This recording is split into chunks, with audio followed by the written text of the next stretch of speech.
की घटना के बाद में मोदी सरकार के साथ है कांग्रेस पार्टी? पूर्णतः से सरकार के, भारत सरकार के साथ में पूर्णतः से। पहलगांव के संदर्भ के अंदर हम लोग पूर्णतः देश का हर नागरिक के भारत सरकार के साथ में है। जो पहलगांव के अंदर आतंकवादियों द्वारा कृत्य किया गया वो किसी भी तरह से किसी को भी मंजूर नहीं है और नहीं होना चाहिए। और जातीय जनगणना के संदर्भ में एक लंबी जो सफर है उसके संदर्भ में मैं पहले भी बात कर चुका हूँ। उस संदर्भ में कोई सवाल हो तो मैं वापस उसको उत्तर दोहरा दूंगा। तो हरीश चौधरी श्रेय के लिए प्रेस वार्ता कर रहे हैं या जनता के सामने हकीकत रख रहे हैं? नहीं, ये श्रेय नहीं है, ये पहला कदम, जातीय जनगणना पहला कदम है। इसके बाद में जो 50% आरक्षण के कैप है वो हटे। संविधान में जो धारा 15(5) है उसके माध्यम से देश के हर नागरिक को अधिकार मिले।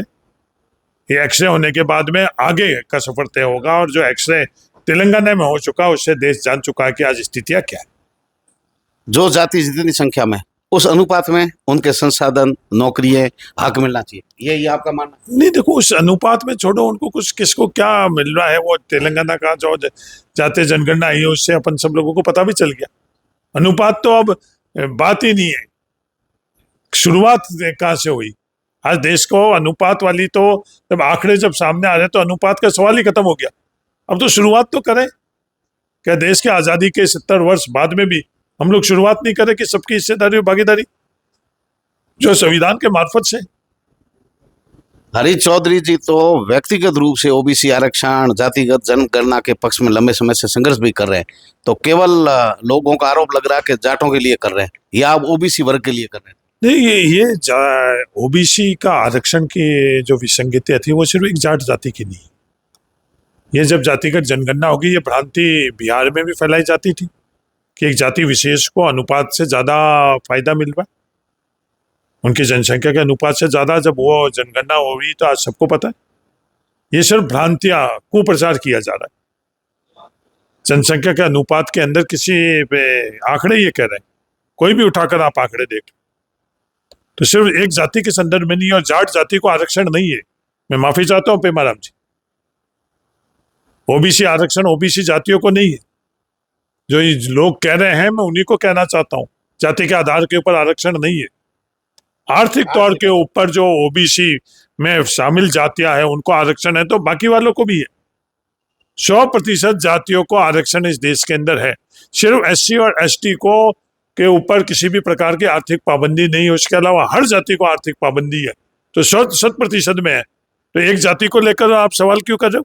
क्योंकि हर जाति को इस आरक्षण के मार्फत से उनको अधिकार है। सवर्णों को भी मिल रहा है अलग से। हर जाति को, कोई भी जाति इस देश के अंदर नहीं बची हुई जिसको आरक्षण नहीं मिल रहा। अब उसको जनसंख्या के अनुपात पर सही है गलत है तो वो तो देश के अंदर कोई आंकड़े ही नहीं है। तो ये सवाल सिर्फ भ्रांति पैदा करने का ही। आप जातिगत जनगणना करा दो, उसके बाद में जो भी सवाल करना चाह रहे हैं अपने आप ही उत्तर मिल जाएगा उनको। जो द्वेष भावना फैलाना चाह रहे हैं, अपने किसी भी सामाजिक या राजनीतिक मकसद को हासिल करना चाह रहे हैं, गलत आंकड़े, गलत बात, गलत तर्क देकर करना चाह रहे हैं तो अपने आप दूध का दूध पानी का पानी हो जाएगा। ये मामला चल रहा है मीडिया में, जब जगह लोगों की जुबान पर। मध्य प्रदेश के जब से प्रभारी बने हैं, लोकप्रियता हरीश चौधरी की बढ़ी है, इसलिए फाइल खोल दी सीबीआई ने वापस। नहीं, पहली दफे थोड़ी खोली। पेमाराम जी 3 दफे जांच हो चुकी है और जो भी मेरे मित्र कोशिश कर रहे हैं 3 दफे क्लोजर रिपोर्ट और वो से पूरी की पूरी अनुसंधान तो आज सार्वजनिक तौर के ऊपर वो पूरी अनुसंधान सबके सामने कि कहीं भी जो हम लोगों के कहना है कि अनुसंधान में नक टेकने जितनी भी बात नहीं आई। अब 4थी दफे जांच है तो बिल्कुल जांच करवाने का जो फैसला हुआ है, जांच हो जाए तो वापस भी जो सत्य है अंत के अंदर सत्य में जीते, जो सच्चाई है वो जीतने की। पहलगाम की घटना को हरीश चौधरी किस रूप में देख रहे हैं? पहलगाम की जो घटना है वो बड़ी दुर्भाग्यपूर्ण है। इस देश के अंदर इस तरह की घटना का कोई स्थान नहीं है। जो भी जिसने भी करी उसको हम लोग सब एकजुट होकर उसको जवाब देना चाहिए। इसकी पुनरावृत्ति नहीं होनी चाहिए। और जो इस घटना में 28 व्यक्ति शहीद हुए क्योंकि सरकार ने उनको वहां बुलाया था। उनकी शहादत उनका परिवार ही नहीं पूरा देश चाह रहा है कि उनको शहीद का दर्जा दिया जाए। शहीद के दर्जे की मांग आपकी पार्टी कर रही है नहीं, पूरा देश कर रहा है। आज देश में किसी को जाकर आप पूछ लो कि क्या वो उनकी शहादत हुई है, नहीं हुई। आज सरकारों ने उनको विश्वास दिलाया। किसके विश्वास पर वो वहां गई? सरकार के विश्वास में वो जम्मू कश्मीर के अंदर गई एक पर्यटन के तौर के ऊपर। तो हम सब लोगों की भावना है कि उनको शहीद का दर्जा दिले। जो भारत सरकार ने फैसले लिए पाकिस्तान के संदर्भ में, आपका क्या कहना है उनके बारे में? अभी तक किसी इस तरह का फैसले का संज्ञान मुझे नहीं है। वो आंतरिक तौर के पासपोर्ट ऊपर छोड़ रहे हैं, बंद कर रहे हैं, सबको नहीं, वापस वो जाना है, हम किसी भी गेट बंद कर रहे हैं, किसी भी तरह का जल जो समझौता निष्कर्ष। किसी भी तरह का जो फैसला भारत सरकार ले रही है उसमें हमारे साथ में कांग्रेस पार्टी का भी ये स्टैंड है और हरीश चौधरी का भी व्यक्तिगत ये स्टैंड है। मोदी सरकार के हर फैसले यानी इस घटना के संदर्भ में जो भी पाकिस्तान के खिलाफ निर्णय लेंगे, हरीश चौधरी सहित कांग्रेस पार्टी एकजुट है। नहीं, अब जो भी दोषी है, दोषी के खिलाफ सख्त से सख्त कार्रवाई होनी चाहिए और इस तरह का संदेश जाना चाहिए कि उसकी पुनरावृत्ति नहीं हुई।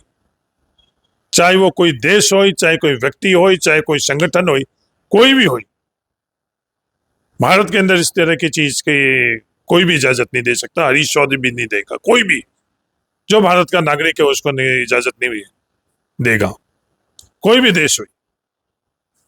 जातिगत जनगणना से फायदा मिलेगा सभी जातियों को? नहीं, जातिगत जनगणना तो शुरुआत है, हमारी लंबी मांग रही है। जो सबकी हिस्सेदारी भागीदारी होनी चाहिए, वो हिस्सेदारी भागीदारी नहीं मिल रही है और वो आंकड़े अपने आप ही जातिगत जनगणना के मार्फत से पहला कदम रहेगा, एक्सरे होगा और आगे भविष्य के अंदर जो फैसले होंगे उसके माध्यम से सबकी हिस्सेदारी भागीदारी रहनी चाहिए कि संविधान ने हम लोगों को हक और अधिकार दिया। राहुल गांधी जी के राजनीतिक विरोधियों ने राहुल गांधी जी को किसान बिल हो और भले ही ये आपके मत जनगणना का मामला हो, जातिगत जनगणना का, इन मामलों में हल्के में लिया, मजाकिया अंदाज में लिया। ये दोनों मामले वापस हो गए। पेमाराम जी, राहुल गांधी जी को ये हर मामले में हल्के में ले रहे। ऑर्डिनेंस लेकर आए भूमि अधिग्रहण के संदर्भ के अंदर, वो ऑर्डिनेंस इनको बाहर वापस लेना पड़ा। कोविड के वक्त में भी जो राहुल गांधी जी ने बात कही उसमें बड़ा हल्के अंदाज ही नहीं, बहुत उन्होंने उस पर हंसी उड़ाई।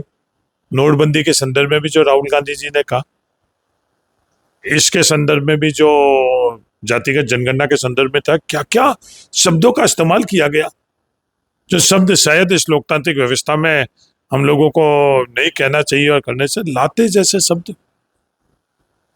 अब किसान आंदोलन में क्या हालात बने, उन किसानों की आवाज। आप नारों में तो एमएसपी देने की बात करें, किसान की आमदनी दुगने करने के नारा किसने दिया, और क्या किसान की आमदनी दुगनी हुई? आज किसानों के क्या हालात बने हुए? क्या राहुल गांधी ये विपक्ष के नेता के नाते इनकी कोई आवाज नहीं बने? राहुल गांधी इस भारत के हर नागरिक की, हर वर्ग की आवाज बन रहे। और हमारा सौभाग्य है कि वो हमारे नेता है। लेकिन आपके नेताजी पर यह आरोप लगता है कि विदेश की धरती पर जा करके ऐसे बयान देते हैं जिससे देश की साख जो है कमजोर होती है। देखो, आपका क्या मानना है? विदेश के अंदर उन्होंने कोई भी बात ऐसी नहीं करी। विदेश के अंदर जाकर किसने देश की साख के संदर्भ में बोला? नरेंद्र मोदी जी के पुराने रिकॉर्ड पते हैं। पर आज देश के अंदर ये स्थिति नहीं है कि हम लोग आज देश में जो आज स्थितियां बनी हुई है उसमें हम एकजुट होकर और ये बात करें। पर रिकॉर्ड अपने आप ही कहते हैं कि राहुल गांधी जी ने जो बात करी, जो देश में कही है, वो देश हित के लिए ही कही, देश के संस्थाओं के हित के लिए कही। और नरेंद्र मोदी जी ने तो पहला पूरा का पूरा देश के कई पीढ़ियों के संदर्भ में उनकी क्या बातें थी, क्या सोच थी, वो पूरी दुनिया जानती। हरीश चौधरी के साथ हमारी बात देखते रहिए। नमस्कार।